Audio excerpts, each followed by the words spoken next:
ವಸತಿ ನಿಲಯಗಳಲ್ಲಿ ಟೆಂಡರ್ನ ಕರಾರಿನಂತೆ ಆಹಾರ ಧಾನ್ಯ ಸರಬರಾಜು ಮಾಡುವ ಬೆಂಗಳೂರಿನ ಗುತ್ತಿಗೆದಾರರು ಶಹಾಪುರ ತಾಲೂಕಿನ ಆಹಾರ ಸರಬರಾಜು ಮಾಡಲು ಉಪಗುತ್ತಿಗೆ ನೀಡಿರುತ್ತಾರೆ.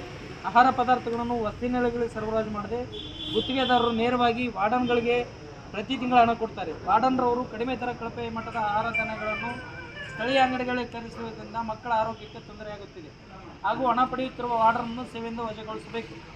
ತಾಲೂಕಿನಲ್ಲಿ ಸಜಿಗುಡ್ಡ ಗ್ರಾಮದ ವಸತಿ ನಿಲಯದ ಮಕ್ಕಳಿಗೆ ಚಿಕನ್, ಮೊಟ್ಟೆ ಕಳೆದ 8 ವರ್ಷಗಳಿಂದ ಕೊಡದೆ ಸುಳ್ಳು ಲೆಕ್ಕವನ್ನು ತೋರಿಸಿ ಸರ್ಕಾರದ ಹಣ ನುಂಗಿದ ವಾರ್ಡನ್ಗಳನ್ನು ಅಮಾನತು ಮಾಡಬೇಕು. ಇದರ ಬಗ್ಗೆ ತಾಲೂಕು ಅಧಿಕಾರಿಗಳು ಸಮಗ್ರ ತನಿಖೆ ಮಾಡಿ ಮಾನ್ಯ ಆಯುಕ್ತರಿಗೆ ವರದಿ ಸಲ್ಲಿಸಲು ಕ್ರಮವಾಗುತ್ತಿಲ್ಲ. ಆನವಾರಿ ಗ್ರಾಮದ ವಾರ್ಡನ್ ದಿನನಿತ್ಯ ವಸತಿ ನಿಲಯಕ್ಕೆ ಹೋಗದೆ ತಿಂಗಳಿಗೆ ಒಮ್ಮೆ ಹೋಗುತ್ತಾರೆ. ಮುದಗಲ್ ಮೆಟ್ರಿಕ್ ನಂತರ ಬಾಲಕರ ವಸತಿ ನಿಲಯದಲ್ಲಿ ನಕಲಿ ಮಕ್ಕಳ ಹೆಸರಿನಲ್ಲಿ ಹೆಚ್ಚು ಹುಡುಗರ ಬಿಲ್ ಹಾಕಿ ಹಣ ಲೂಟಿ ಮಾಡುತ್ತಿದ್ದಾರೆ. ಇದರ ಬಗ್ಗೆ ತಾಲೂಕಾಧಿಕಾರಿಗಳು ಮೇಲಾಧಿಕಾರಿಗೆ ದೂರಿನ ವರದಿ ಕಳಿಸಿದರೆ ಯಾವುದೇ ಕ್ರಮ ಜರುಗುತ್ತಿರುವುದಿಲ್ಲ. ಲಿಂಗಸೂರು ತಾಲೂಕಿನಲ್ಲಿ 10 ವರ್ಷಕ್ಕೆ ಹೆಚ್ಚು ಸೇವೆ ಸಲ್ಲಿಸುತ್ತಿದ್ದು ಕೂಡಲೇ ಸರ್ಕಾರ ವಾರ್ಡನನ್ನು ವರ್ಗಾವಣೆ ಮಾಡಿದಾಗ ಇಲ್ಲಿನ ಮಕ್ಕಳಿಗೆ ಗುಣಮಟ್ಟದ ಊಟ ಸಿಗಲು ಸಾಧ್ಯ.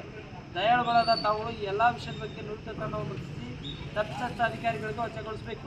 ಇಲ್ಲದೆ ಹೋದಲ್ಲಿ ಜಿಲ್ಲೆಯಾದ್ಯಂತ ನಮ್ಮ ಸಂಘಟನೆಯಿಂದ ಕಚೇರಿಗೆ ಬೀಗ ಹಾಕಿ ಉಗ್ರ ಹೋರಾಟ ಮಾಡಲು ಹಿಂಜರಿಯುವುದಿಲ್ಲ ಎಂದು ತಮ್ಮ ಗಮನಕ್ಕೆ ತರಬಯಸುತ್ತೇವೆ.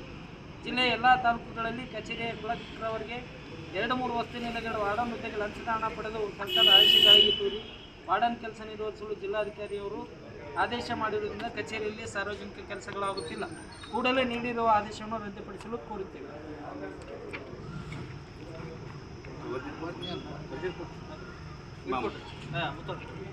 ಸರ ಬಾಬಿ ಬೈ